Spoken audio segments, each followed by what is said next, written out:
ওকে, good morning, জয় যিশু। বাংলা নববর্ষের শুভেচ্ছা জানাই।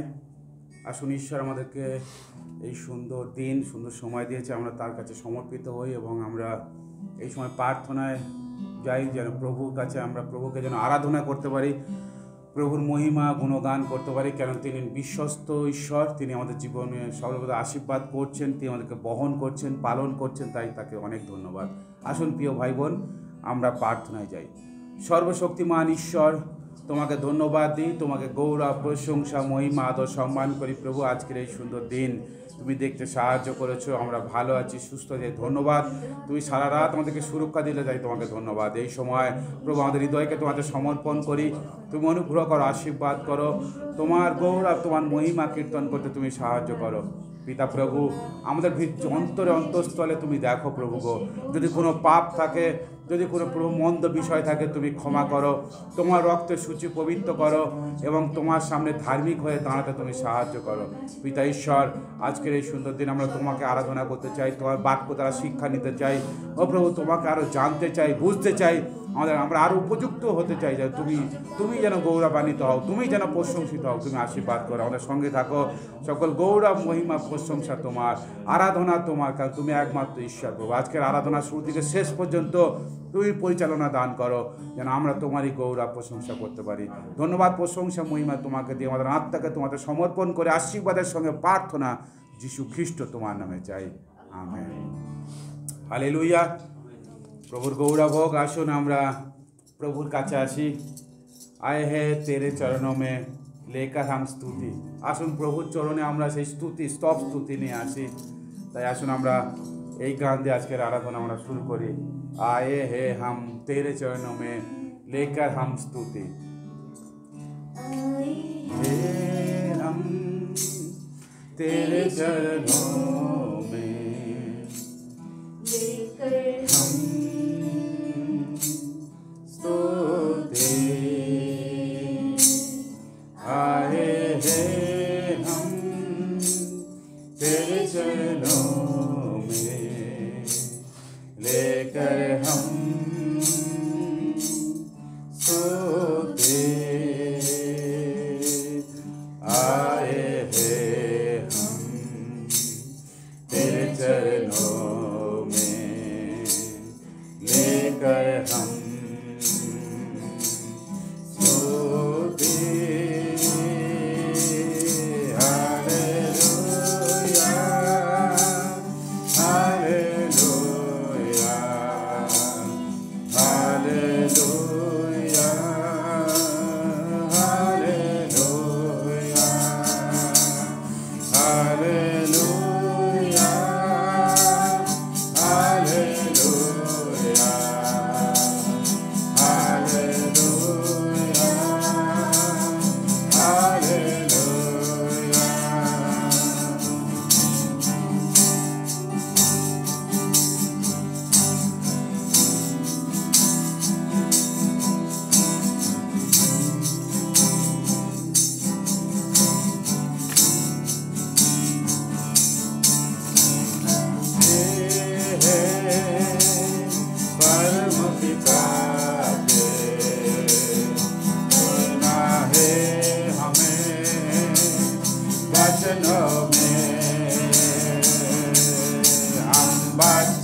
मुक्ति मिलती है हमें।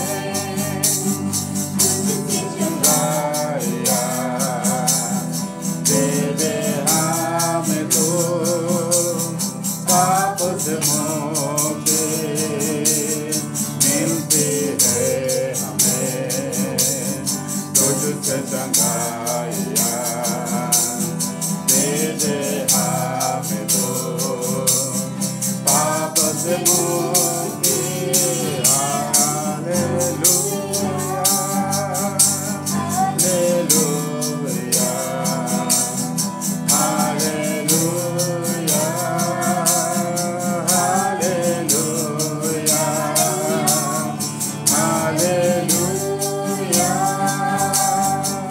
Hallelujah hallelujah hallelujah. हम तैयार हैं यीशु तेरे लिए। जल्दी आ तू हमको लेने। हम तैयार हैं यीशु तेरे लिए। जल्दी आ तू हमको लेने। हम तैयार हैं यीशु तेरे लिए। जल्दी आ तू हमको लेने। Hallelujah hallelujah hallelujah hallelujah hallelujah hallelujah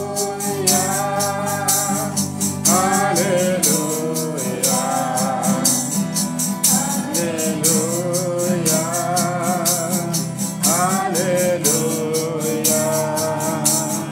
तेरे मसीहा आशीष दे हमें।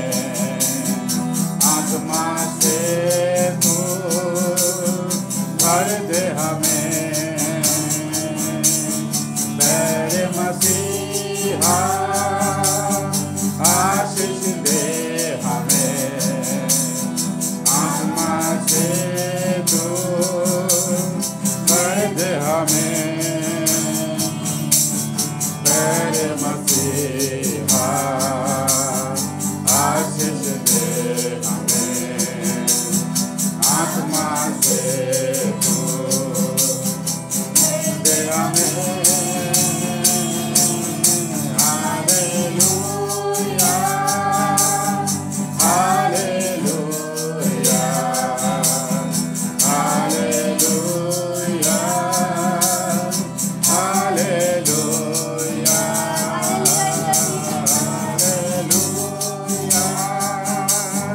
Hallelujah hallelujah hallelujah hallelujah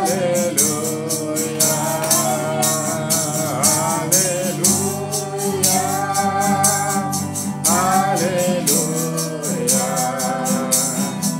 hallelujah hallelujah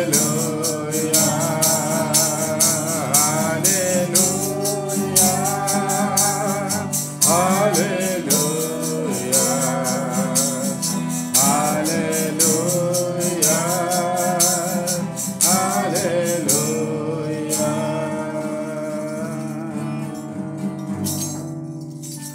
hallelujah. प्रभुर गौरव হোক। আসুন আমরা ঈশ্বরের বাক্য পাঠ করি। গীত সংহিতা 88 অধ্যায়, সাম 88 9 to 18। 88 অধ্যায়, গীত সংহিতা 88 অধ্যায় 9 থেকে 18। এই একদম বাইবেলের মাঝখানে আছে, মাঝ বরাবর গীত সংহিতা। আসুন ঈশ্বরের বাক্য গীত সংহিতা তার 88 অধ্যায় 9 থেকে 18 পড়ি।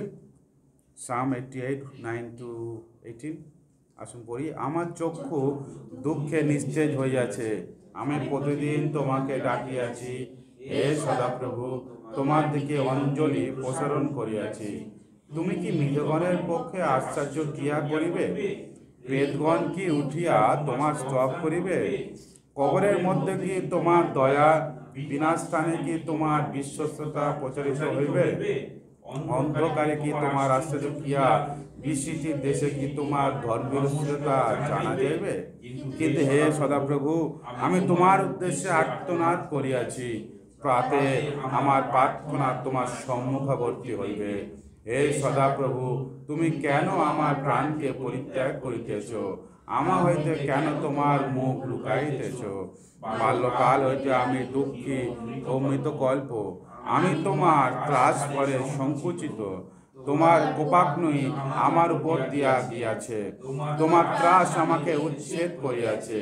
তাহা সমস্ত দিন জলের ন্যায় আমাকে ঘেরিয়াছে, তাহা একসঙ্গে আমাকে বেষ্টন করিয়াছে।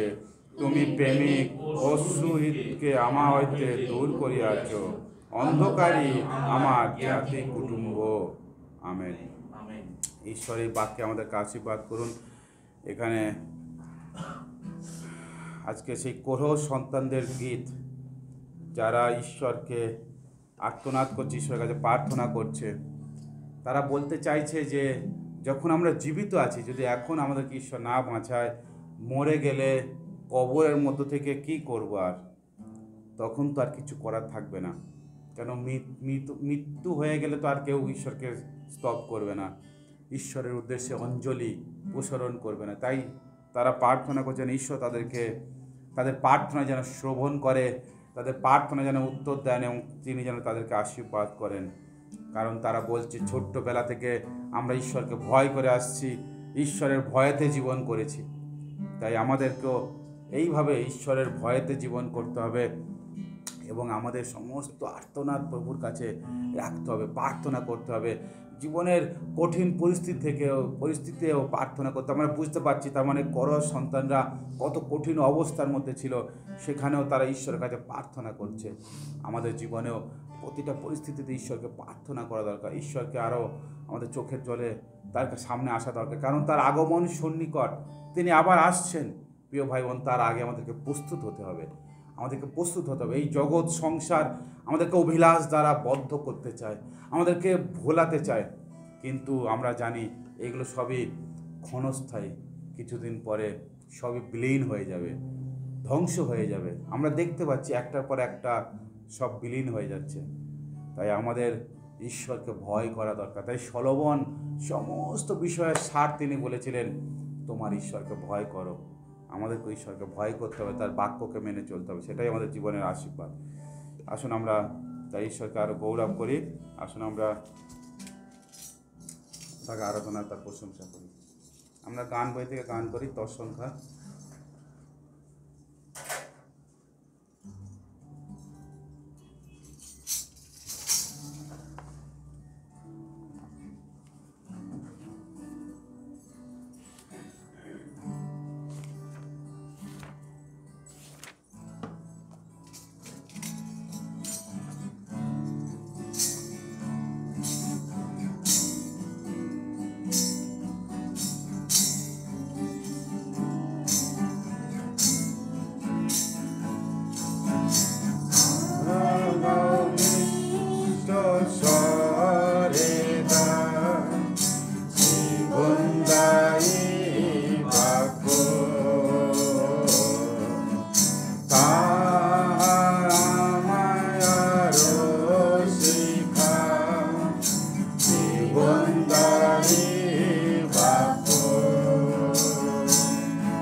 True.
ঈশ্বরের বাক্য যা সুন্দর, মধুরময়, জীবনদায়ক। তাই আমাদেরকে সেই বাক্যকে আমাদের জীবনে আরও খেতে হবে, আমাদেরকে আরও গ্রহণ করতে হবে এবং আমাদেরকে সেই বাক্য দ্বারা পরিতৃপ্ত হতে হবে। এই জগতের কোনো জিনিস আমাদেরকে পরিতৃপ্ত করতে পারে না, একমাত্র ঈশ্বরের বাক্য। তাই বাক্যে লেখা আছে, তাহা মধুর থেকে মধুরতর। তাই আমাদেরকে সেই বাক্য আমাদের হৃদয়ে আরও গ্রহণ করতে হবে, আমাদেরকে পরিপক্ক হতে হবে বাক্য দ্বারা। আসুন আমরা আরও আরাধনায় এগিয়ে যাই, আমরা ঈশ্বরের কাছে আসি, ঈশ্বরের সামনে আসি এবং আমরা আজকে সমস্ত প্রার্থনা, আমাদের হৃদয়ের প্রার্থনা আমরা ঈশ্বরের কাছে রাখি। এবং আজকে সেই নববর্ষের এই সকালে আমরা আমাদের দেশ, আমাদের জাতির জন্য প্রার্থনা করি। আমাদের আগামী দিনে আমাদের দেশে ভোট পর্ব শুরু হচ্ছে। আমরা জানি না কি হবে আগামী দিন, কিন্তু আমরা ঈশ্বরের কাছে নিজেদেরকে রাখি, যেন ঈশ্বর তার ইচ্ছে যেন পরিকল্পনা সিদ্ধ করেন এবং আমাদের দেশে যেন তিনি আশীর্বাদ করেন। এই দেশ যেন ঈশ্বরের আশীর্বাদের দেশ হতে পারে। আসুন আমরা আরাধনায় যাই।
তোমার ধর্মময় শাসন কলা পালন করিব,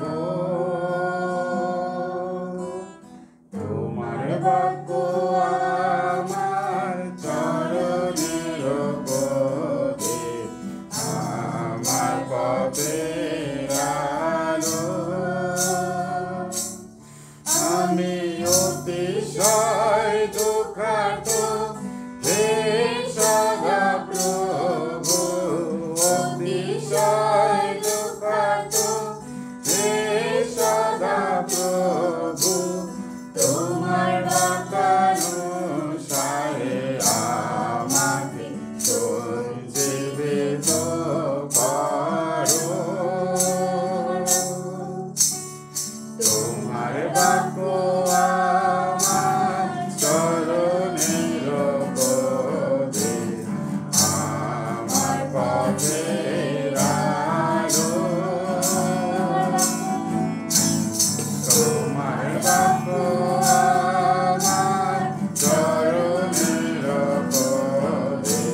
অতিশয় দুঃখাত, আমি অতিশয় দুঃখাত, হে সদা প্রভু, অতিশয় দুঃখাত, হে সদা প্রভু, তোমার বাক্যানুসারে আমাকে সঞ্জীবিত করো।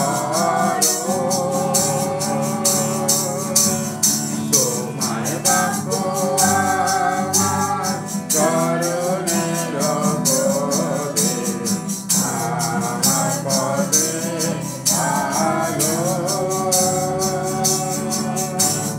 তোমার বাক্য আমার চরণের পদে, আমার পদে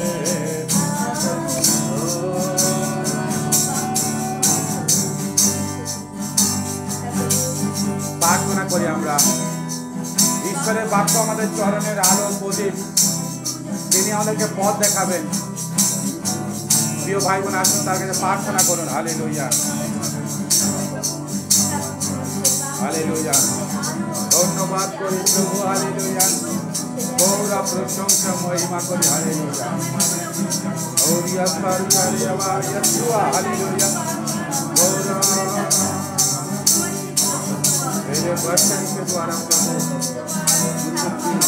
प्यार का परमेश्वर वचन की अभिषेक कर। हालेलुया, क्योंकि तेरे वचन में जीवन है। हालेलुया, धन्यवाद करो गौरा प्रशंसा करो आराधना करो।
অনেক ধন্যবাদ। হালেলুয়া,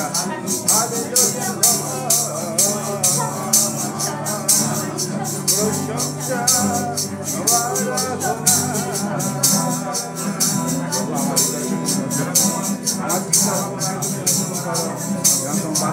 নবনীত হতে পারি। হালেলুয়া, প্রভু তোমাকে প্রশংসা করি, আশীর্বাদ করে দাও, অভিষেক করে দাও যিশু নামে। হালেলুয়া, হালেলুয়া,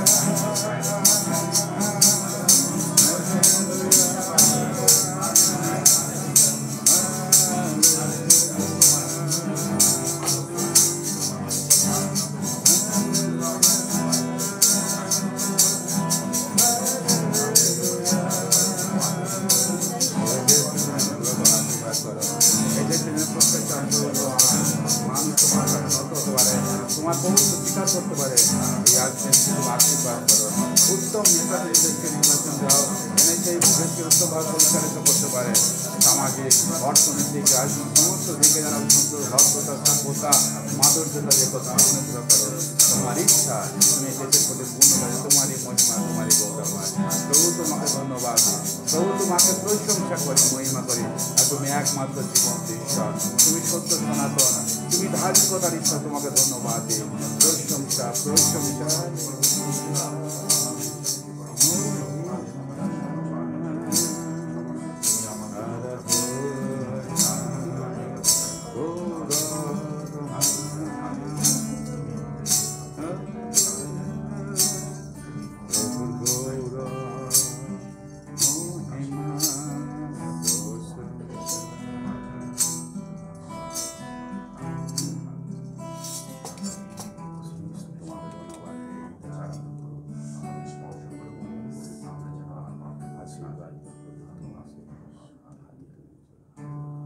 অতি পবিত্র ঈশ্বর, তোমাকে ধন্যবাদ, তোমার গৌরব প্রশংসা মহিমা আদর সম্মান করি প্রভু। আজকের এই সুন্দর সকালে প্রভু আমাদেরকে তোমার চরণে আসতে তুমি সাহায্য করেছো, তোমার আরাধনা প্রশংসা করতে, তোমার কাছে আমাদের আর্তনাদ আমাদের প্রার্থনা নিবেদন করতে তুমি সাহায্য করেছো। তাই অনেক ধন্যবাদ ঈশ্বর। প্রভু আমরা বিশ্বাস করি তুমি আমাদের সঙ্গে সঙ্গে আছো, আমাদের প্রার্থনা শোভন করছো এবং তুমি আমাদের প্রতি তোমার সেই পরিকল্পনা, তোমার বিশ্বস্ততা তুমি প্রদর্শন করবে। বিশ্বাস করি কারণ তুমি বিশ্বস্ত ঈশ্বর। তুমি আমাদের জন্য যেটা মঙ্গল সেই কাজ তুমি করবে, কারণ তুমি সে তোমার বাক্যে সেই কথা বলে। পিতা ঈশ্বর, এই সকালে আমার আরেকটি বার তোমাদের সমর্পণ হয় প্রভু। তোমাদেরকে আশীর্বাদ করো, সাহায্য করো যেন প্রভু সারাটি সপ্তাহ যেন আমরা তোমার অনুগ্রহে জীবন করতে পারি, তোমার আশীর্বাদে জীবন করতে তুমি আশীর্বাদ করো, সঙ্গে থাকো। সকল ধন্যবাদ মহিমা তোমার হোক, প্রশংসা তোমার হোক। আমাদের এই দয়াকে তোমাদের সমর্পণ করলাম প্রভু, আমাদের চিন্তা ভাবনাকে তোমার হাতে রাখলাম। তুমি তোমার ইচ্ছায় পরিকল্পনায় তোমাদেরকে পরিচালনা দিও, নির্দেশনা দিও যেন আমরা সেই পথে গমন করতে পারি। আশীর্বাদ করো, সঙ্গে থাকো। ধন্যবাদ মহিমা তোমার হোক। প্রার্থনা শুনেছ, অনেক ধন্যবাদ। প্রার্থনা যীশু খ্রিস্ট তোমার নামে চাই, আমেন। আসুন আমরা পরিত্রিক বিশ্বাস সূত্র পাঠ করি।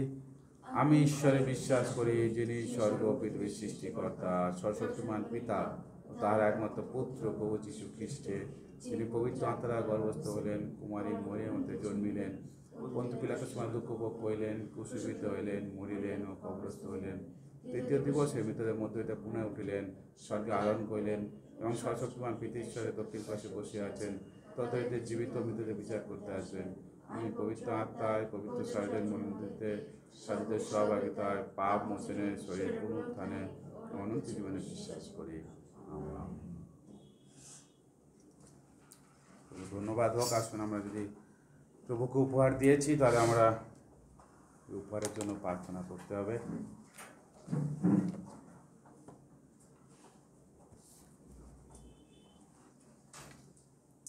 আসুন আমরা প্রভুকে যে উপহার দিয়েছি, উপহার এবং সমস্ত আমাদের নৈবেদ্য নিয়ে প্রভুর কাছে একটিবার আমরা সমর্পিত হই এবং আমরা প্রভুর কাছে আমরা নত হই। আসুন প্রার্থনা করি।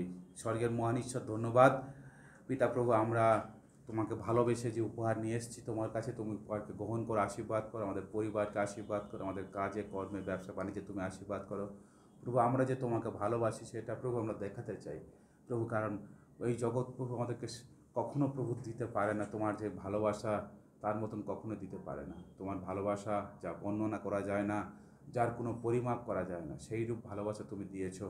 নিজেকে তুমি উৎসর্গ করে দিয়েছো, আমাদের পাপ থেকে তুমি উদ্ধার করেছো, তাই ধন্যবাদ পিতা ঈশ্বর। আমরা এই সময় তোমার সামনে নিজেদেরকে রাখি, এই উপহারকে তোমার দ্বারা সমর্পণ করলাম। তোমার রাজ্য ধার্মিকতার কাজে ব্যবহার করো, আমাদের প্রত্যেকের পরিবারের ভাণ্ডারকে পূর্ণ রেখো, আমাদেরকে বল শক্তি দিও, সুস্থ রেখো যেন আমরা আরও কাজকর্ম করতে পারি এবং তোমার ভাণ্ডারকে পূর্ণ রাখতে পারি। ধন্যবাদ প্রশংসা তোমাকে দিয়ে আশীর্বাদের সময় প্রার্থনা যীশু তোমার নামে চাই, আমেন। হালেলুয়া। প্রভুর ধন্যবাদ হোক, প্রভুর গৌরব হোক, প্রভুর প্রশংসা হোক।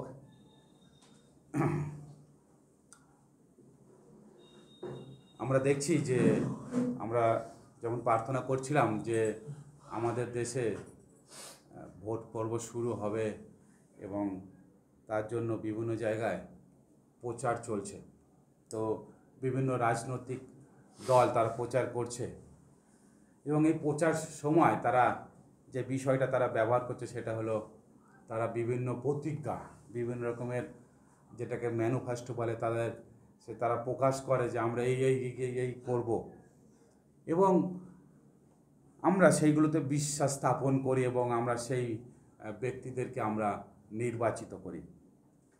কিন্তু আপাতত হিসেবে দেখা গেলে তার মধ্যে হয়তো কিয়ৎ অংশ পূর্ণ হয়, বাকিটা হয়তো হয় না।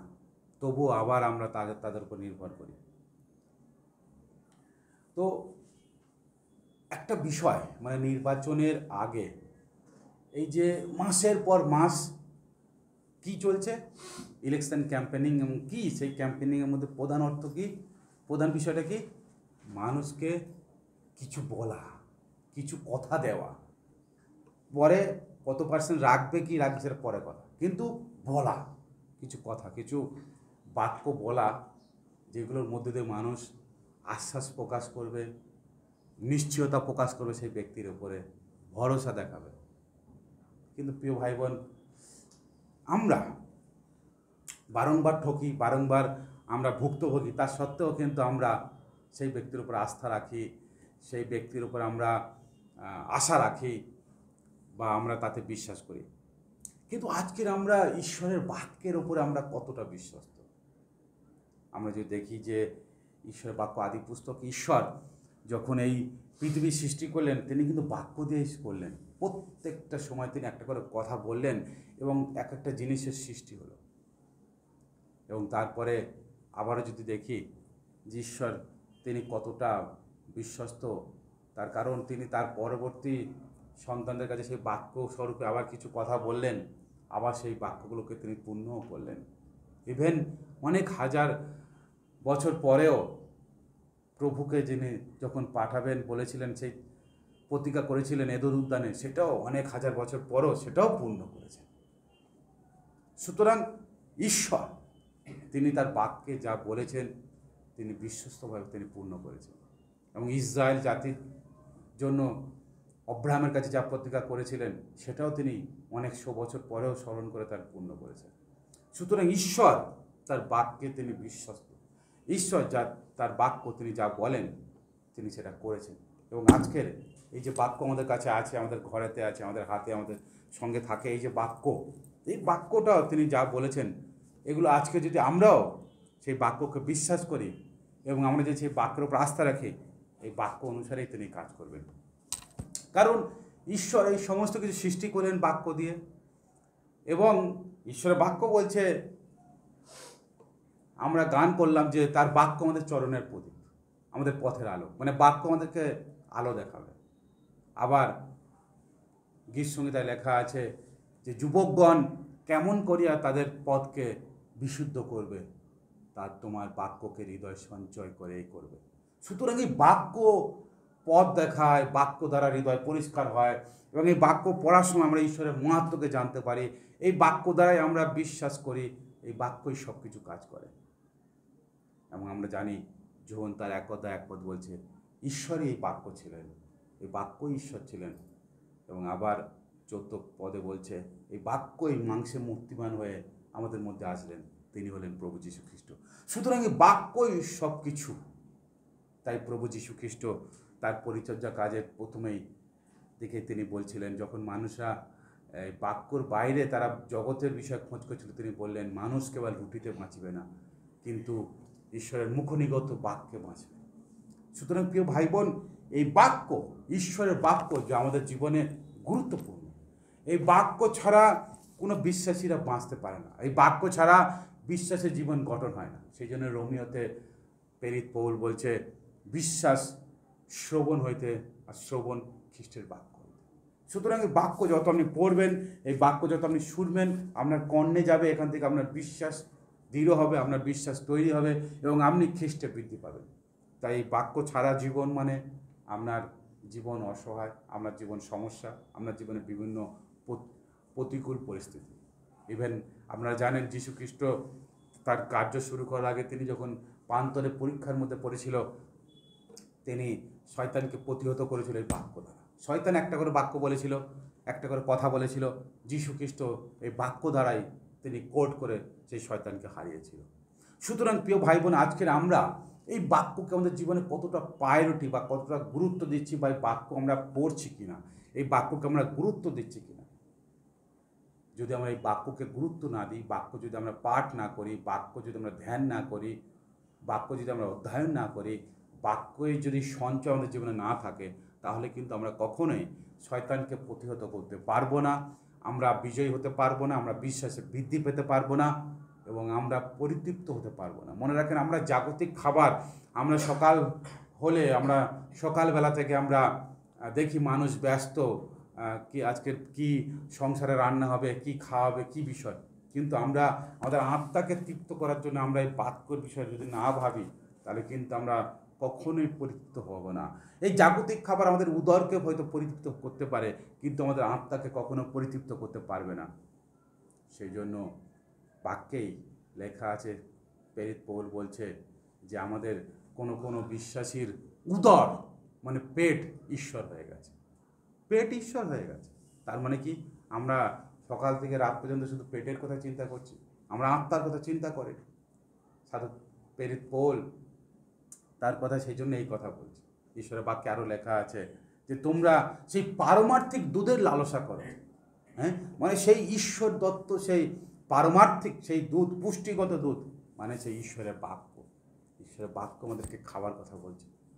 আমরা সেই পারমার্থিক দুধ যদি আমরা না খাই, আমরা পরিপুষ্ট হতে পারবো না। একটা বাচ্চা যদি তার মায়ের দুধ না খায়, সে যেমন দুর্বল এবং বিভিন্ন রোগ ব্যাধি দ্বারা আক্রমণিত হয়, তদ্রূপ আমরা যদি ঈশ্বরের বাক্য দ্বারা যদি আমরা পরিতৃপ্ত বা পরিপক্ক না হই, আমরা শয়তান দ্বারা আক্রমণ আমাদের হবে, আমরা বিভিন্নভাবে আমরা দুর্বল হয়ে যাব, আমরা বিশ্বাসে হারিয়েও যেতে পারি। সুতরাং প্রিয় ভাই বোন, এই ঈশ্বরের বাক্য আমাদের কাছে খুবই গুরুত্বপূর্ণ। আসুন আমরা দেখি একটা বাক্য আমরা পড়ি, ঈশ্বরের বাক্য ইব্রিয় তার 4 অধ্যায় 12 পদ। দেখুন ঈশ্বরের বাক্য কী বলছে। Hebrew chapter 4 verse 12।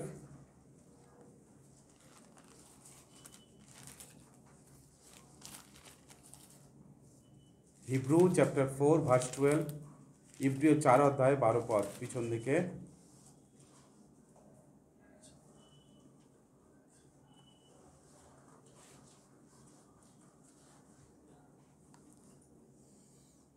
ঈশ্বরের বাক্য ইব্রিয় তার 4 অধ্যায় 12 পদ। দেখুন ঈশ্বরের বাক্য কী লেখা আছে, আমি পড়ি। কেননা ঈশ্বরের বাক্য জীবন্ত ও কার্য সাধক এবং সমস্ত দ্বিধার খড়গ অপেক্ষা তীক্ষ্ণ এবং প্রাণ ও আত্মা, গ্রন্থি ও মজ্জা এই সকলের বিভেদ পর্যন্ত মর্মভেদী এবং হৃদয়ের চিন্তা ও বিবেচনার সূক্ষ্ম বিচারক। আমেন, হালেলুয়া, প্রভুর গৌরব হোক। প্রিয় ভাই বোন, ঈশ্বরের বাক্য ইংরেজি যদি দেখেন, কেজিভি ভার্সন, পুরাতন যে ইংরেজি ভার্সন, সেখানে লেখা আছে the word of God is a quick and the powerful. এই কুইক কথাটা ব্যবহার করেছে। তো এই কথাটার অর্থ যদি ডিকশনারি আমরা দেখি, মিনিংয়ে যদি যাই আমরা, সেটা বলছে যে অ্যালাইভ, লিভিং, লাইভলি, সরাসরি মানে কার্যকারী, জীবন্ত। তো এই গ্রিক শব্দ বিভিন্ন, যেহেতু এই নতুন নিয়ম গ্রিক ভাষায় লেখা হয়েছিল, সেই গ্রিক ভাষার প্রেক্ষাপটে এই শব্দগুলো অনেক গুরুত্বপূর্ণ। তো ঈশ্বরের বাক্য মানে এখানে আজকে লিখছে যে ঈশ্বরের বাক্যের জীবন্ত, মানে আমি আপনি ঈশ্বরের বাক্য নিয়ে যখন চিন্তা করি, এটা ঈশ্বরের বাক্য সর্বদা কার্যকারী। যিশায় ভাববাদী পুস্তকে লেখা আছে, আপনারা জানি না আপনারা পড়েছেন কি না, বলছে যে শিশির আবার শুকনো হয়ে আবার মানে বাষ্প হয়েও চলে আসে, এবং বলছে ফুল শুকনো হয়ে যেতে পারে, কিন্তু আমার বাক্য কখনো বিফল হয়ে আমার কাছে ফিরে আসবে না। মানে ঈশ্বর যে বাক্য বলেছেন, যে প্রতিজ্ঞা তিনি করেছেন, প্রত্যেকটা ফলপ্রসূ হয়ে বা প্রত্যেকটা ফল উৎপাদন করবে। এই নয় যে বাক্যটা বিফল হয়ে যাবে। এবং আমরা জানি যে মতিলিখিত সুসমাচার লেখা আছে, আকাশ ও পৃথিবীর লোপ হবে, কিন্তু আমার বাক্যের লোপ কখনো হইবে না। সুতরাং প্রিয় ভাই বোন, এই ঈশ্বরের বাক্য কতটা জীবন্ত, সেটা আজকের আমরা এই বাক্য দ্বারাই বুঝতে পারি। কেন আজকে আমরা যারা যিশুতে বিশ্বাস করেছি, আমরা কিন্তু কেউ অন্য কথা শুনে বিশ্বাস করিনি, আমরা কিন্তু এই বাক্য শুনেই বিশ্বাস করেছি। এই বাক্য, এবং এই বাক্যই আমাদের জীবনের কোনো একটা জায়গায় কিন্তু দাগ কেটেছিল। আজকের আমি শুনছিলাম একটা বিষয়, সেটা খুবই শুনে আমার খুব ভালো লাগলো, যে আপনারা সবাই জানেন যে এই যে গিদিয়নের বাইবেল, এই গিদিয়নের অনেক হিস্ট্রি আছে। ইভেন এই যিনি গিদিয়ন, এই গিদিয়ন একটা লোকের নাম। এই গিদিয়ন যিনি বাইবেল আজকে, যিনি উদ্যোগ নিয়ে বাইবেল সবার কাছে পৌঁছে দিচ্ছে যে সংস্থা, এবং যিনি গিদিয়ন প্রথম যিনি এই উদ্যোগটা নিয়েছিলেন, তার জীবনে বড় হিস্ট্রি আছে। তিনি এই বাক্য দ্বারা পরিবর্তন হয়েছিলেন বলে তিনি আজকে চিন্তা করেছিলেন যে সবাই এরকম আমার মতন যারা হতাশ নিরাশার মধ্যে আছে, জেলখানায় বন্দি, তাদের কাছে এই বাইবেল বা ঈশ্বরের বাক্য পৌঁছে যাওয়া দরকার। আমি শুনছিলাম একজনের গিদিয়নের কাছ থেকে টেস্টিমনি শুনছিলাম, যে সেই আপনার কম্বোডিয়া যে দেশ আছে, একটা ছোট দেশ আছে আমাদের ভারতবর্ষের এইদিকে পূর্ব প্রান্তে যে দেশ আছে, ছোট দ্বীপ অঞ্চল, এই কম্বোডিয়া একজন বড় গ্যাংস্টার, মিস্টার চাম নাকি নাম, তিনি এতটাই ভয়ঙ্কর একজন ছিলেন, এবং তিনি জেলখানায় বন্দি অবস্থায় তিনি নেশাভান করতেন, এবং চুরুট জাতীয় কাগজের ভিতরে কিছু আপনার মাদকীয় জিনিস দিয়ে তিনি খাওয়া তার প্র্যাকটিস ছিল। এবং এক সময় যখন দেখলেন যে তার সেই কাগজ শেষ হয়ে গিয়েছে, সে নেশায় ছটপট করছে, কিন্তু কোথায় সেই কাগজ পাবে, সেই সময় কোনোভাবে জেলখানার ভিতরে এই ছোট্ট বাইবেলগুলো ছিল, কেউ প্রচারকরা এসে দিয়ে গিয়েছিল, এবং প্রত্যেকটা বন্দির কাছে ছিল, তো তারা তো এমনি ফেলে রাখে। তা উনি এই বাইবেলের পেজ ছিঁড়ে এইভাবে উনি কিন্তু সিগারেট বানিয়ে তিনি তার নেশাকে পূর্ণ করছিলেন। এবং সাক্ষ্য বলছে যে এইভাবে এতগুলো পৃষ্ঠার এই বাইবেল তিনি সিগারেট করে তিনি দুবার শেষ করে ফেললেন, দুটো এইরূপ বাইবেল তিনি খেয়ে ফেললেন। এবং তৃতীয়বার যখন তিনি দুবার বলতে এটা অনেকটা দিন, এবার তৃতীয়বারে তিনি যখন আবার খাবেন, আবার খুঁজে একটা বাইবেল এরকম জোগাড় করেছে, কারণ এই পৃষ্ঠাগুলো খুবই মসৃণ, খুবই সুন্দর, সিগারেট জাতীয়, খেতে সুবিধা। তো হঠাৎ তিনি ভাবলেন যে দুটো তো খেয়ে ফেলেছি খ্রিস্টানদের বাইবেল, আর কি ব্যাপারটা লেখা আছে একবার পড়া দরকার। তো এই বাইবেল খুলে তিনি যখন পড়া শুরু করলেন, তিনি সিগারেট খাওয়াটা ভুলে গেলেন। ব্যাপারটা হলো কি, ধরুন সিগারেট খাবেন, তিনি পৃষ্ঠাটা ছেড়ার আগে একবার যে পড়লেন, এই যে পড়া শুরু করেছেন, তিনি আর থামেন, এবং তিনি ভুলেই গিয়েছেন যে তার নেশা করতে হবে। এবং বাইবেল পড়তে তার ভিতরের যে রস, তার ভিতরের যে মধুর বিষয়টা, তিনি এতটাই তার মধ্যে নিমজ্জিত হয়ে গেলেন, এতটাই গভীরে চলে গেলেন, তিনি অনুতাপ করলেন যে আমি এই বাক্য এরকম ছিঁড়ে জ্বালিয়ে আমি সিগারেট বানিয়ে খাচ্ছি। এবং তার জীবনকে তিনি পরিবর্তন করলেন, তিনি অনুতাপ করলেন। তিনি সেই জেলের মধ্যে, তিনি সেই জেলের সেই কারাগারের যে অধিপতি তাকে বললেন যে আমি পরিবর্তন হতে চাই, এবং তার জীবন তিনি পরিবর্তন করেছিলেন। এবং এখন বর্তমানে তার ছেলে সেই কম্বোডিয়ায় গিদিয়নের সেই কম্বোডিয়া এরিয়াতে দায়িত্বপ্রাপ্ত। সুতরাং তার জীবন, তার পরিবারও পরিবর্তন। সুতরাং প্রিয় ভাই বোন, এই একটা বাক্য আমাদের জীবনকে পরিবর্তন করে, কারণ এটা হচ্ছে জীবন্ত বাক্য।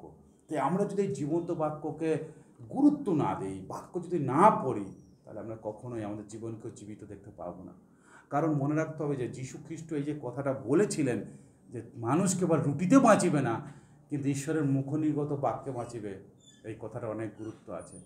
তাই ঈশ্বরের বাক্য যদি আমরা না পড়ি, না জানি, তাহলে আমাদের জীবনে কখনো ফলপ্রসূ হবে না। তারপরে বলছে ঈশ্বরের বাক্য কেমন পাওয়ারফুল, এবং গ্রিক শব্দ পাওয়ারফুলকে বলছে ফুল অফ এনার্জি। আমরা জানি এই খুব গরম পড়েছে, আমরা এই সময় এনার্জির জন্য অনেকে গ্লুকন-ডি এই ব্র্যান্ডের জিনিসটা আমরা খেয়ে আমাদের ভিতরে এনার্জিকে বুস্ট করি আমরা। তো গ্রিক শব্দ এই যেটা লেখা আছে মানে যেটা কার্যকারী সেটাকে কিন্তু ইংরেজিতে বলছে পাওয়ারফুল। এবং পাওয়ারফুলকে গ্রিক ভাষার যে পাওয়ারফুল যে শব্দটা থেকে এসছে সেটাকে ব্যাখ্যা করলে সেটা লেখা আছে full of energy, energised, active, effective. মানে ঈশ্বরের বাক্য আপনি যখন পাঠ করবেন, ঈশ্বরের বাক্য যখন আপনি গ্রহণ করবেন, এটা আপনার জীবনকে অসাধারণভাবে পরিবর্তন, অসাধারণভাবে আপনাকে উদ্দীপিত করবে, সঞ্জীবিত করবে। কারণ প্রিয় ভাই বোন, আজ পর্যন্ত আপনি জাস্ট ভাবুন না, যত বড় ক্রুসেড হোক, যত বড় খ্রিশ্চান প্রোগ্রাম হোক, যত প্রার্থনা সভা হোক, সেখানে কি আপনাকে এমন কিছু জিনিস দেয় যেটার দ্বারা আপনি আপনার খ্রিস্টের পথে এগিয়ে চলবেন? আপনাকে টাকা পয়সা বলুন বা অন্য কিছু মেডিসিন, কিছুই দেয় না। দেয় তো এইটাই, বিভিন্নভাবে প্রচার করে, বিভিন্ন প্রচারক আছে, বিভিন্ন টপিকের মধ্যে দিয়ে প্রচার করে, এবং তাতেই আমরা উদ্দীপ্ত হই। সুতরাং এটা তো ছাড়া আর আমাদের জীবনকে তৈরি করার মতন আর কিছু নেই। যত বড় ক্রুসেড হোক, লক্ষ লক্ষ মানুষ আসলেও সেখানে তো অন্য কিছু জিনিস দেবে না যেটা দ্বারা আপনি তৃপ্ত হবেন বা শক্তিশালী হবেন। এই একটাই জিনিস, এইটাই নিয়ে আসে। এখানে হলে সে আমেরিকা থেকে উড়ে আসলেও এই জিনিসটাই তার ব্যাগে বন্দি হয়ে আসবে, তার মনের মধ্যে মুখস্থ হয়ে আসবে, এখান থেকেই তিনি বলবেন। সুতরাং প্রিয় ভাই বোন, এই ঈশ্বরের বাক্য, আজকের বাক্যে যেটা লেখা আছে যে জীবন্ত কার্যসাধক, তা সত্যি তিনি এই বাক্য জীবন্ত, এবং আমাদের জীবনে সেই বাক্য কাজ করে। আমি যে সাক্ষ্যটা বললাম, সে তাদের জীবনে এইভাবে কাজ করেছিল, এবং তাই আজকে তাদের জীবন পরিবর্তন হয়েছে। এবং এই বাক্য এতটাই ধারালো, দ্বিধার খড়গ অপেক্ষা তীক্ষ্ণ, এবং প্রাণ আত্মা মর্ম ভেদকারী। যেটা বললাম যে যত মানুষ পৃথিবীতে যিশুর কাছে এসেছে, যিশুতে পরিবর্তন হয়েছে, বেশিরভাগ মানুষের এই পুরো বাইবেল পড়ার পরে পরিবর্তন হয় না, একটা অংশ কোথাও পড়ে তার মনে দাগ কেটেছে। সেই জন্য এই দাগটা কাটাটা যেটা বলছে সেটা এখানে লেখা আছে যে প্রাণ ও আত্মা, গ্রন্থি ও মজ্জা, এই সকলকে ভেদ করার মতো। কত মানুষ আছে ওই যিশুর প্রথম বাণীটাতেই পিতা ইহাদেরকে ক্ষমা করো, এই বাণীটাতে কত মানুষ আছে পরিবর্তন হয়ে গেছে। আবার কত আমরা বিশ্বাসীরা আছি প্রতি গুড ফ্রাইডেতে এই বাক্য শুনেও বাক্য মানে ফেস্টিভ্যাল বা পর্বের সময় বলার দরকার যেন সেটাই শুনছি আমরা। কিন্তু কত মানুষ আছে একটা কথা শুনে তার হৃদয় মর্ম যেন ভেদ করে যাচ্ছে কোথা থেকে, যে ক্ষমা, এই ক্ষমা কোথা থেকে আসছে, কিভাবে আসছে, যে মানুষটা এত কষ্টের মধ্য দিয়ে ক্ষমা করতে পারে। এই বাক্যই কত মানুষের জীবনকে হেলিয়ে দিয়েছে। তাই প্রিয়জন, খ্রিস্টে প্রিয় বিশ্বাসীরা, ঈশ্বরের বাক্য এইরূপ বাক্য। তাই এই বাক্য যদি আমরা আস্থা না রাখি, এই বাক্য যদি আমরা না পড়ি, এই বাক্য যদি আমরা জীবনে না গ্রহণ করি, আমাদের জীবনে কখনো কাজ করবে না। কারণ এই বাক্যের মধ্যেই আশীর্বাদ আছে। এবং কি বলছে? এবং হৃদয়ের চিন্তা ও বিবেচনার সূক্ষ্ম বিচারক। মানে আমাদের জীবনকে কে পরিবর্তন করবে? তিমোথী পুস্তকে প্রেরিত পৌল কি বলেছে? ঈশ্বর নিঃশেষিত প্রত্যেক বাক্য, হ্যাঁ, এই তিনি 3 অধ্যায় 16 পদ, তিমোথী পুস্তকের 3 অধ্যায় 16-17 পদে কি বলছে? ঈশ্বর নিঃশেষিত প্রত্যেকটা বাক্য আমাদেরকে কি করে? শাসন করে, সংশোধন করে, আমাদেরকে ধার্মিকতার জন্য পরিপক্ক করে। সুতরাং এখানে যেটা বলছে হৃদয়ের চিন্তা ও বিবেচনা সূক্ষ্ম বিচারক, মানেটা কি? এই যখন আমরা বাক্য পড়ি, এই বাক্য যখন আমরা হৃদয়ে সঞ্চয় করি, যেটা গীত সংগীতায় বলছে যুবকগণ নিজের পথকে কীভাবে বিশুদ্ধ করবে, তোমার বাক্যকে হৃদয়ে সঞ্চয় করিয়াই করবে। সুতরাং যদি ঈশ্বরের বাক্য আপনি না পড়েন, না অধ্যয়ন করেন, না ধ্যান করেন, এবং বাক্য যদি আপনার হৃদয়ে সঞ্চয় না থাকে, তাহলে আপনি কিভাবে বুঝবেন, কিভাবে আপনি সূক্ষ্ম বিচার করবেন যে কোনটা আমার জন্য ভালো, কোনটা আমার জন্য মন্দ? প্রলোভনের সময় যীশু খ্রিস্ট যেভাবে প্রলোভনের সময় নিজেকে রক্ষা করেছিল, আপনি কিভাবে রক্ষা করবেন নিজেকে?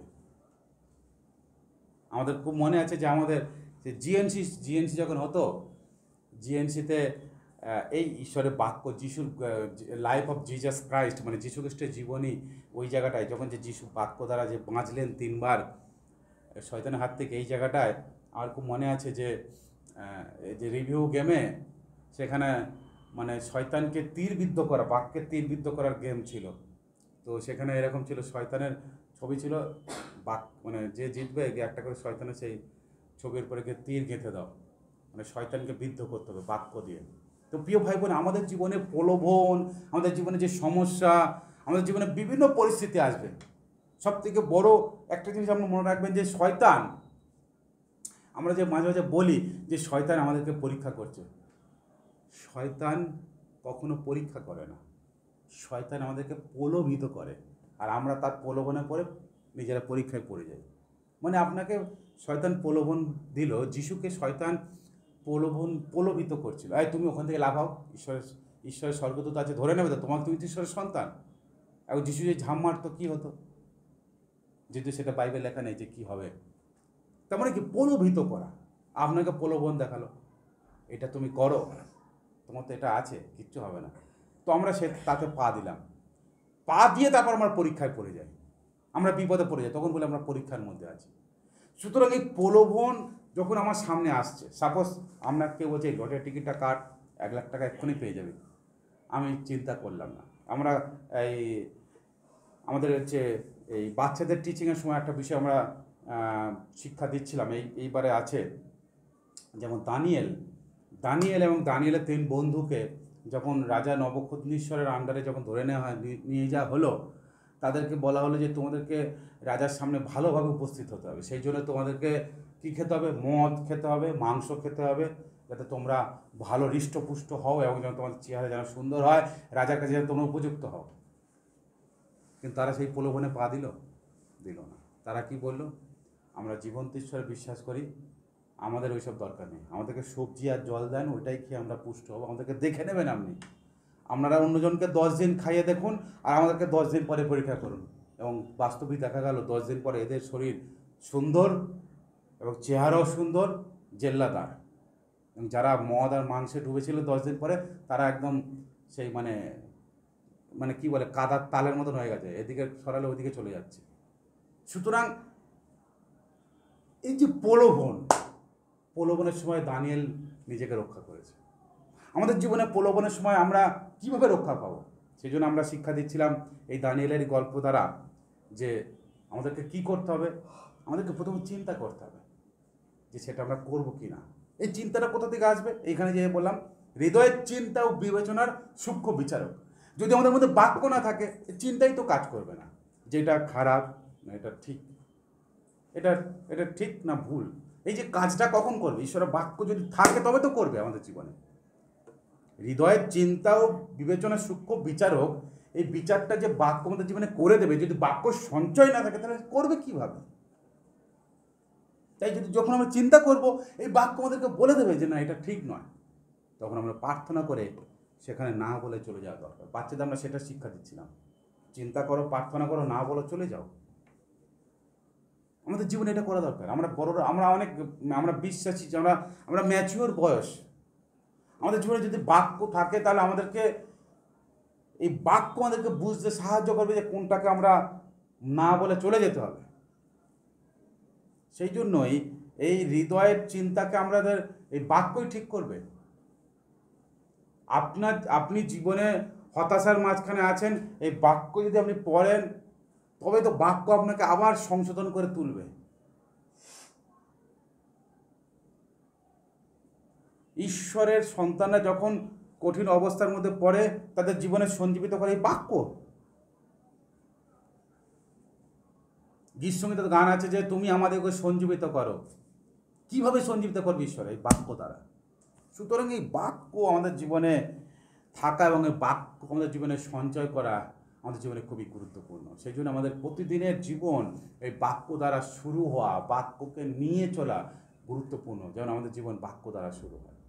প্রিয় ভাই বোন, মনে রাখেন তিমোথীতে প্রেরিত পৌল যেভাবে বলছে যে যেন আমরা ঈশ্বরের একজন পরিপক্ক লোক হতে পারি। ঈশ্বরের একজন পরিপক্ক লোক, পরিপক্ক একদম ম্যাচিওর। আমরা কোনো ফল কিনতে গেলে আমরা দেখি সেটা ম্যাচিওর হয়েছে কিনা। সুতরাং আমাদেরকে যদি ম্যাচিওর হতে হয়, পরিপক্ক হতে হয়, এই ঈশ্বরের বাক্য দ্বারাই হতে হবে। আমরা নিজেদের জ্ঞান বুদ্ধি, অনেক পড়াশোনা জানা, অনেক টাকা পয়সা করেও আমরা কখনো ম্যাচিওর হতে পারবো না। আমরা ম্যাচিওর তখন হতে পারবো যখন আমরা এই বাক্যকে সঞ্চয় করব। এই বাক্য যদি আমাদের জীবনে না থাকে, আমাদের কাছে লক্ষ টাকা থাকলেও মুহূর্তের মধ্যে আমরা ধূলিসাতের মধ্যে উড়িয়ে দিতে পারি। আমরা জানি সেই অপব্যয় পুত্র, হ্যাঁ, সে তার বন্ধুদের পাল্লায় পড়ে তার বাবার কাছ থেকে সব সম্পত্তি নিয়ে গিয়ে ফুটিয়ে দিয়েছে 1 মাসের মধ্যে। তো ঈশ্বর যদি জ্ঞান বুদ্ধি না দেয়, আপনি ধন সঞ্চয় করা বা সেটাকে কীভাবে হ্যান্ডেলিং করা সেটাও আপনি পারবেন না। সব কিছু ঈশ্বর জ্ঞান বুদ্ধি দেবে। তাই ঈশ্বরের বাক্যই হচ্ছে সব। কেন, সেই ঈশ্বরের বাক্যে লেখা আছে প্রজ্ঞা সেই ঈশ্বর থেকেই আসে। এই বাক্য যতক্ষণ আপনি পড়বেন, এই বাক্য যতক্ষণ আপনি ধ্যান করবেন, তত আপনি কিছুই জানতে পারবেন না। সুতরাং প্রিয় ভাই বোন, ঈশ্বরের বাক্য যেরূপ বলে, আমরা সেই এই কথাটা আমরা খুব ভালোভাবে আমাদেরকে মনে রাখা দরকার। ঈশ্বরের বাক্য ইফিসীয়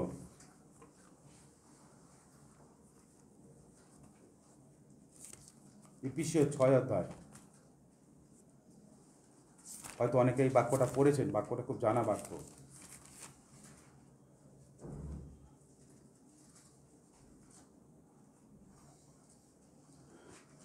ইফিসীয় 6 অধ্যায় এই ঈশ্বরের বাক্যের বিষয়ে বিভিন্ন কিছু লেখা আছে, যে কিভাবে আপনারা বাঁচবেন, সেই যুদ্ধসজ্জা। এটা আলাদা একটা টপিক, প্রচার করলে অনেকক্ষণ লাগবে। কিন্তু ইফিসীয় 6 অধ্যায় একটা বিষয় প্রেরিত পৌল তিনি বলছেন, সেটা হলো যে শেষ কথা এই 10 পদ 6-10, তোমরা প্রভুতে ও তাহার শক্তির পরাক্রমে বলবান হও। আমেন। তো প্রিয় ভাই বোন, এই প্রভুর শক্তি, প্রভুর পরাক্রম কিভাবে হবে? প্রভু কি আপনাকে অভিষেক করবে আলাদাভাবে? এই বাক্য যদি না পড়েন, এই বাক্য যদি না জানেন, তাহলে আপনি কিছুই প্রভুকেই জানতে পারবেন না। তো প্রভুর যে কত মহাত্ম্য, তিনি যে কে, সেটা তো বাক্যেই প্রকাশ করেছেন। যিশু যে কে, সেটা তো বাক্যেই প্রকাশ করেছেন। তাই বাক্য যতক্ষণ আমরা জানবো, আমরা প্রভুকেই জানতে পারবো না। আর প্রভুকে না জানা মানে তার যে কি শক্তি আছে সেটা আমরা জানতে পারবো না। আমরা যে কে, আমাদের আইডেন্টিটিটা কি, আমরা যে কি করতে পারি, আমরা যে কিভাবে চলতে পারি, সেটাও আমরা বুঝতে পারবো না বা জানতে পারবো না। তাই প্রিয় ভাই বোন, আমাদের অবশ্যই দরকার ঈশ্বরের বাক্যকে ধ্যান করা, ঈশ্বরের বাক্যকে হৃদয়ঙ্গম করা, ঈশ্বরের বাক্যকে হৃদয়ে সঞ্চয় করা। তাই সলোমন তিনি সমস্ত কিছু তার জীবনে করে তিনি একটাই বিষয় তিনি শেষ করছেন, যে একমাত্র ঈশ্বরই আমাদের জীবনের সব। ঈশ্বর ঈশ্বরই সব। এই জীবনে যা কিছু আছে, এগুলোর কোনো কিছু অর্থ, কিছু সব কিছু অসার, তার কোনো কিছুই নেই। প্রিয় ভাই বোন, আমরা যেমন আমাদের এই জগতের মানুষদের উপর আস্থা রাখি, আজকে আমরা বিভিন্ন জন LIC করেছি, বিভিন্ন মেডিক্লেম করেছি, আমরা জানি না কি পাবো কি না পাবো, কিন্তু আমরা অপরেরটা শুনে আস্থা স্থাপন করি তাদের উপরে। কিন্তু আজকের আমরা কতটা ঈশ্বরের বাক্যের উপরে আমরা আস্থা স্থাপন করছি, ঈশ্বরের বাক্যকে কতটা আমরা নির্ভর করছি, যে হ্যাঁ, প্রভু যা প্রতিজ্ঞা করেছেন সেগুলো সবই সম্পন্ন হবে। ঈশ্বর বলে দিয়েছেন বিফল হবে না, বিফল হবে না। এই সব কিছু লোপ হবে, ঈশ্বরের বাক্যের লোপ কখনো হবে না। তাই সেই বাক্যর প্রতি আমরা কতটা আস্থা স্থাপন করতে পারছি, এই বাক্যের উপর কতটা নির্ভর করতে পারছি, এই বাক্যকে নিয়ে আমরা কিভাবে চলতে পারছি, কারণ এই বাক্যই জীবন আছে। এই বাক্যই জীবন, এই বাক্যই আপনার জীবনে কাজ করবে, এই বাক্যই আপনাকে শক্তি যোগাবে, এই বাক্যই আপনাকে সংশোধন করবে, এই বাক্যই আপনাকে পরিপক্ক করবে, যেন আপনি একজন উপযুক্ত ঈশ্বরের লোক হতে পারেন। আমেন। তাই আমাদেরকে ঈশ্বরের লোক হওয়ার জন্য আপনাকে অন্য কিছু করতে হবে না, এই বাক্যই আপনার জীবনকে তৈরি করবে। এই বাক্য ছাড়া আপনি কখনো ঈশ্বরের ভালো লোক হতে পারবেন না। আপনার টাকা দিয়ে আপনি হতে পারবেন না, আপনার পজিশন দিয়েও হতে পারবেন না। সারা পৃথিবীতে যত বড় বড় মিশনারি আছে, যত বড় বড় প্রচারক আছে, আজকের নাম আছে, প্রিয় ভাই বোন, কেউ কিন্তু নিজের কায়দায়, নিজের পয়সায় বা অনেক অন্য কিছু দিয়ে, সৌন্দর্য দিয়ে তারা ফেমাস হয়নি।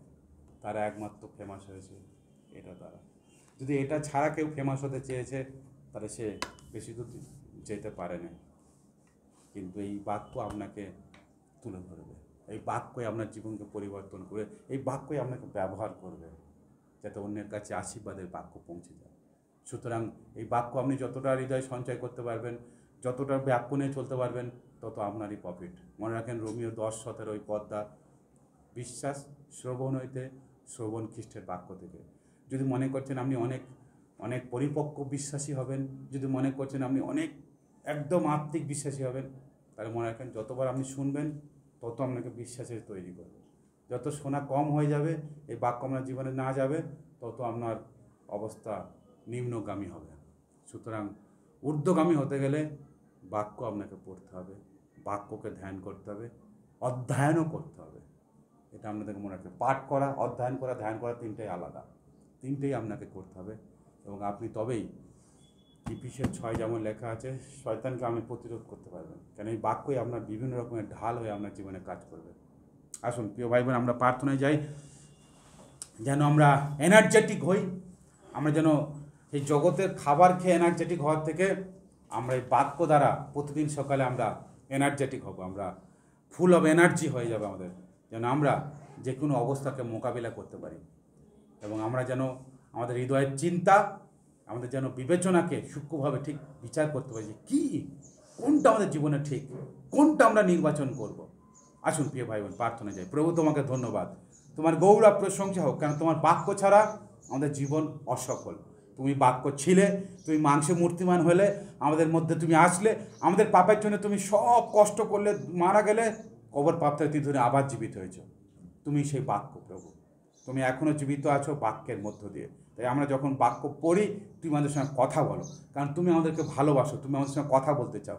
তাই প্রভু আমরা যেন বাক্য পড়ি, বাক্য যেন প্রভুকে অধ্যয়ন করি, বাক্য যেন ধ্যান করি, তোমার সঙ্গে যেন গভীর সম্পর্ক স্থাপন করি, তোমার রব যেন শুনে চলতে পারি। তুমি আমাদেরকে আশীর্বাদ করো প্রভু। আমরা বিশ্বাসে বৃদ্ধি পেতে চাই তোমার বাক্য দ্বারা, অন্য জগতের কোনো বস্তু দ্বারা বা জগতের বিষয় দ্বারা নয়, তোমার বাক্য দ্বারা তুমি আমাদেরকে আশীর্বাদ করো। তোমার বাক্যের প্রতি আরও ক্ষুধার্ত, আরও তৃষ্ণার্ত করো। তুমি তোমার বাক্যে বলেছ, হে তৃষিত লোক সকল আমার কাছে আসো, আমি তোমাদেরকে জীবন জল দেবো। হ্যাঁ প্রভু, এই বাক্যই হল সেই জীবন জল। তুমি বলেছ, আমি যে রুটি দিই, সে যে খাবে আর কখনো তার খিদে পাবে না। প্রভু, সেই বাক্য হলো যে জীবন্ত রুটি। প্রভু, তুমি বলেছ, মানুষ কেবল রুটিতে বাঁচিবে না, কিন্তু ঈশ্বর নিগত সেই বাক্যতে বাঁচবে। হ্যাঁ প্রভু, তোমার সেই বাক্য হলো সেই জীবন্ত রুটির মতন, যেগুলো আমরা খেয়ে প্রভু আমরা বেঁচে থাকবো প্রভু গো। তাই আমাদেরকে সেই বাক্য ভোজন করতে তোমাদেরকে সাহায্য করো, আশীর্বাদ করো। আমাদেরকে একজন পরিপক্ক তোমার লোক হয়ে দাঁড়াতে তুমি সাহায্য করো, যেন প্রভু আমরা সংশোধিত হতে পারি। আমাদেরকে তুমি শাসন করো এবং উপযুক্ত পরিপক্ক একজন লোক হয়ে দাঁড়াতে তুমি সাহায্য করো, আশীর্বাদ করো। পাপ অপরাধ ক্ষমা করো, সঙ্গে থাকো, সারা সপ্তাহ ভার নাও। সকল মন্দ বিষয়ের প্রলোভন থেকে আমাদেরকে রক্ষা করো, তোমার বাক্য দ্বারা যেন আমরা বুঝতে পারি। আমাদেরকে চিন্তা করতে তুমি সাহায্য করো, যেন আমরা চিন্তা করি, প্রার্থনা করি, না বলে যেন দূরে সরে যেতে পারি। তুমি আশীর্বাদ দাও, শক্তি দাও। ধন্যবাদ প্রশংসা তোমাকে দেয়। আশীর্বাদের সময় প্রার্থনা যীশু খ্রিস্ট তোমার নামে চাই, আমেন। আসুন প্রভুর শেখানো প্রার্থনা করি। আমাদের স্বর্গস্থ পিতা, তোমার নাম পবিত্র বলে মান্য হোক, তোমার রাজ্য আসুক, তোমার ইচ্ছা সিদ্ধ হোক, যেমন স্বর্গে তেমন পৃথিবীতে হোক। আমার প্রয়োজনীয় খাদ্য আজ আমাকে দাও, আর আমাদের করা সকল ক্ষমা করো, যেমন আমরা আপন আপাদিকে ক্ষমা করিয়াছি। আর আমার পরীক্ষাতে আনিও না, কিন্তু মন্দ রক্ষা করো। রাজ্য পরাক্রম মহিমা যুগে যুগে তোমার হোক, আমেন। আসুন আমরা ঈশ্বর আশীষ বচন গ্রহণ করি। এখন থেকে পিতা ঈশ্বরের প্রেম, প্রভু যীশু খ্রিস্ট অপর অনুগ্রহ, পবিত্রতার সহযোগিতা, শান্তি, চালনা, প্রেরণা আমাদের প্রত্যেকের সঙ্গে, সমস্ত খ্রিস্ট বিশ্বাসী অসহায় দিন দুঃখী মানুষদের সঙ্গে এখন থেকে প্রভু দ্বিতীয় আগমন পর্যন্ত নিত্য নিত্য বিরাজ করুক, আমেন। প্রভু আপনাদের সহবর্তী হোক, প্রভুর শান্তি আপনাদের সঙ্গে থাকুক, আমেন। জয় যিশু। ভালো থাকেন, সুস্থ থাকেন, আবার দেখা হবে।